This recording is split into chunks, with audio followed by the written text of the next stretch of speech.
في دكاترة كتير أصلًا ما بتعرفش تقرا أصلًا الCBCT وكده. هي عشان ما كانتش بتُدرّس في الجامعة كشغل، يعني وقت ما أنا كنت ما خدتش CBCT readings دي كمادة كحاجة علمية أمتحن يعني، عليها. مادة الX-ray مادة كبيرة مش صغيرة، مادة إمم، تقيلة يعني.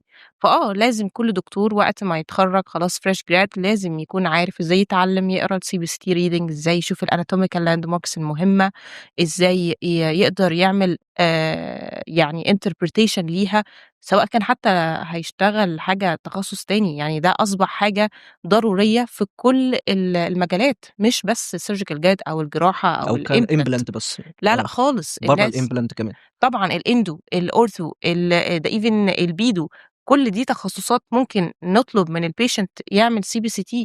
فأنا لو مش عارف أقرا الCBCT أصلًا من الأول، يبقى الtreatment plan بتاعتي مش مضبوطة، يبقى أنا ممكن أنتقل إلى surgical guide هو أصلًا مش هيفيدني بحاجة.